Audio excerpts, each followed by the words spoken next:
Lee Allen was my hero and friend. I had the privilege of both wrestling for Lee Allen and also serving as his assistant coach. Lee was a 4-time undefeated state champion from Oregon. His college career was interrupted with both injuries in the draft, but he still won 3 Pacific Coast Championships, was named Outstanding Wrestler. He also won his first National Greco-Roman Championship his sophomore year in college. In 1956, Lee won the Olympic freestyle trials and became a member of the 1956 Olympic freestyle team. In 1960, Lee won the Olympic Greco-Roman trials and became a member of the 1960 Olympic Greco-Roman team. Lee is one of only 4 U.S. wrestlers to have made the Olympic team in both freestyle and Greco-Roman. Lee won the 1961 national championships in both freestyle and Greco-Roman and placed 6th in the World Championships in Japan. Lee was coach of the 1977, 78, and 79 World Championship Greco-Roman teams and also coach of the 1980 Olympic Greco-Roman team. Lee's 1979 World team finished 4th in the World Championships, and Lee was named Coach of the Year. No one in American wrestling has been more involved in more capacities at different levels and styles than Lee Allen. I met Lee Allen in 1977. I was the women's gymnastics coach at Central Michigan University, and the AEU National Wrestling Program had brought in their junior world and senior world athletes to prepare for world championships. And Lee was the head coach at that time of the senior team. But when I walked into my gymnastics room, preparing for about 3 weeks of girls' camps, I found the room was really trashed. I was not a very happy camper. So they sent over 1 or 2 representatives to talk to me about sharing the gymnastics equipment, and they didn't find me to be very easy to work with. So they drew straws. Lee Allen drew the short straw. And he walked over and he had to help, negotiate using the gymnastics equipment. Somehow along the way, Lee Allen asked me to come over and run a stretching session for them.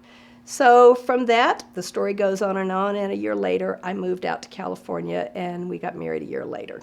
In 1981, he was, from my understanding, the first U.S. coach to have a FILA Gold Star awarded, and that's when Mark Fuller won the Junior World Championships up in Edmonton, Canada. He laid the foundation for me and got the training going for me and kept encouraging me over the years that brought me to the point of being a 4-time Olympic athlete.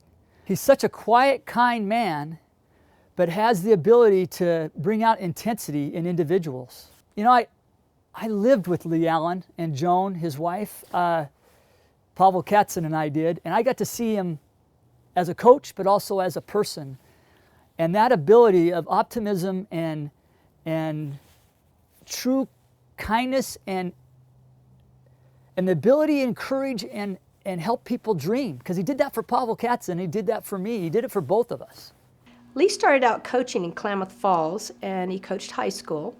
And from there, he actually moved to California and started coaching at a community college, San Mateo Community College, in the early 60s. He went on to Skyline College and was there from 1969 till he retired in 96. He was also the judo martial arts teacher, self-defense teacher. So as he saw young women come into the program with interest in those activities, he naturally invited them in to try wrestling also, and he was just open to it. If an athlete was interested in a sport, he was going to give them the opportunity. And from there, he had quite a few young ladies that wanted to do wrestling. And from there, Lee went on to open the door for a lot of young ladies to walk into the world of wrestling. He actually retired from the men's program in 96 and had the opportunity to move on to Menlo College in right around 2000. Menlo College still to this day is the only California school that has women's wrestling. From those years, both our daughters, Sarah and Catherine Fulp Allen, started wrestling. Both went to Menlo College, and Lee was very involved with them also throughout those years, traveling with them throughout the world on competitions, as well as continuing to promote and push girls wrestling.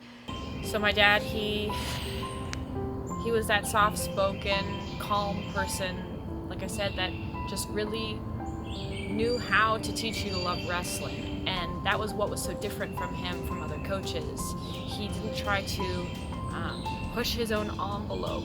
He was there to nurture and to foster and to give you the skills that you needed to live wrestling the way you wanted it to be and the goals that you had. He was able to give you those skills and whatever it is you needed to meet those goals. And that was what really made him different. My dad's patience as a coach, as a father, as a friend to others, I think really embodied the way that he quietly taught his lessons. And of course, as you get older, you have a lot of wise knowledge you want to give, but he didn't ever force that knowledge on people. And he kind of let you learn from your experiences and learn at the pace that you needed to. And it's something I haven't seen in many other people in my lifetime. Being inducted into the National Wrestling Hall of Fame is such an honor for our family and for Lee. The body of work in his entire career is, to me, just amazing. From an undefeated high school wrestler, winning state championship all 4 years, to becoming a two-time Olympian and one of 4 that wrestled in the Olympics in both freestyle and Greco-Roman, going on to be a world and Olympic coach, and then the body of work that he did to promote women's wrestling. I think that's just an amazing career, and we're very proud of that.